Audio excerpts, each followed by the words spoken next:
मंडप में बैठी थी, लेकिन उसकी आंखें किसी अनजान दिशा में टिकी थी।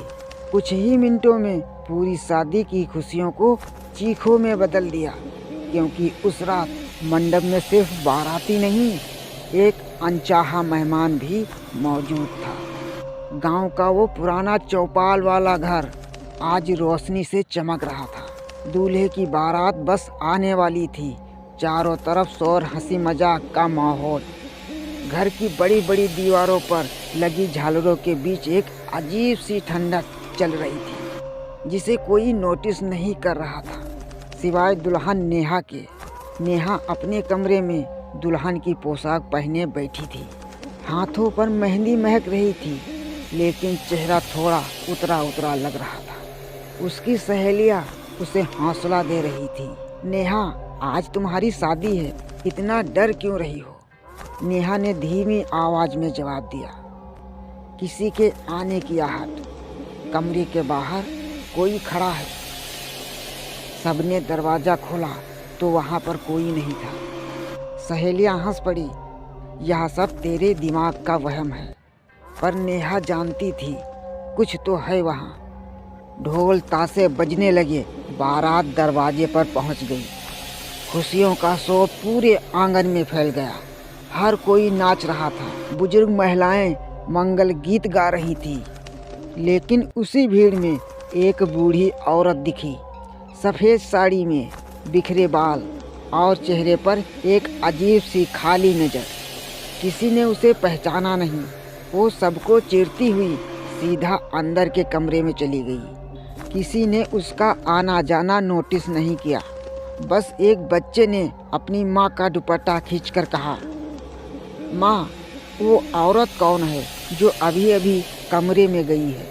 माँ ने देखा तो वहाँ पर कोई नहीं था। नेहा का मेकअप लगभग पूरा हो चुका था। तभी राधा ने ध्यान दिया कि नेहा की गर्दन पर एक काला निशान बन गया है, जैसे किसी ने उंगली से खरोच दिया हो। नेहा, ये कब हुआ? राधा ने पूछा। अभी अभी किसी ने गले पर हाथ रखा है, लेकिन कमरे में वहाँ कोई नहीं था। सहेलियाँ डर गई, लेकिन सोच लिया शादी के टेंशन में उसका कोई वहम होगा। उधर मंडप में दूल्हा तैयार खड़ा था। सब उसे मंच तक ले जा रहे थे। उस समय अचानक मंडप की सारी लाइटें एक झटके में बंद हो गई। 1 मिनट के लिए अंधेरा छा गया। अंधेरे में सभी ने साफ साफ सुना। किसी ने कहा, ये शादी नहीं होगी। आवाज़ ना दूल्हे की थी, ना किसी रिश्तेदार की। किसी अजीब भारी गले वाली औरत की थी। लाइटें आते ही एक दूसरे का सब चेहरा देखने लगे। आखिर ये किसने कहा है? पंडित जी, जो 40 साल से शादी करवा रहे थे, अचानक घबरा गए। उन्होंने दूल्हे के कान में धीरे से कहा, इस मंडप में एक मृत आत्मा दुल्हन पर कोई नज़र रख रहा है। दूल्हा भी चौंक गया, लेकिन वह ये बात किसी और से नहीं बताई। उधर नेहा को स्टेज पर लाने का समय हो गया था। नेहा को उसकी सहेलियां लेकर आ रही थी, मगर जैसे ही नेहा ने पहला कदम मंडप की तरफ बढ़ाया, हवा तेज हो गई। चारों तरफ से हल्का हल्का धुआं उठने लगा। किसी को पता नहीं था ये धुआं है या फिर कोहरा या फिर कुछ और। नेहा के पैरों के पास काली परछाई घूम रही थी। तभी सहेलियां चीख पड़ी, अरे ये क्या है? भीड़ भागने लगी, बच्चे रोने लगे। शादी का माहौल डर में बदल गया। नेहा अचानक रुक गई। उसकी आंखें ऊपर की तरफ पलट गई। होंठ कांपने लगे और उसकी आवाज़ भी बदल गई। मैं नहीं चाहती कि ये शादी हो, वो हमारा है। सबके शरीर पर झुर्रियाँ दौड़ गई। पंडित जी ने मंत्र पढ़कर पानी छिड़का, पर नेहा जोर जोर से हंसने लगी। उसकी हंसी अजीब और भयानक थी। नेहा के पिता और दूल्हा उसे पकड़कर कमरे में ले गए। दरवाज़ा बंद कर लिया। बाहर लोग मंत्रों का जाप कर रहे थे और कमरे के अंदर 4 लोग थे। नेहा, नेहा के पापा, दूल्हा और पंडित जी।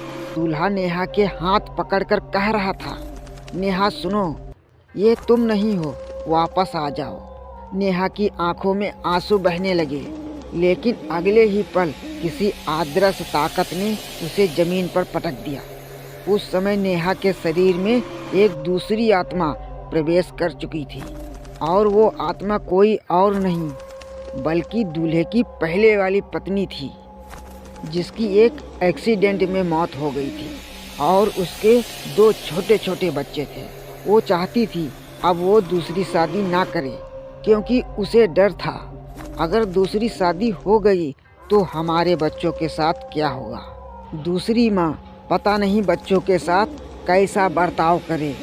नेहा के शरीर से वो आत्मा जोर जोर से चिल्ला रही थी, ये शादी नहीं होगी। नेहा के पिता और दूल्हे ने कसम खाई और कहा, नेहा को तुम शायद जानती नहीं हो, वो तुम्हारे बच्चों को अपने बच्चों की तरह रखेगी।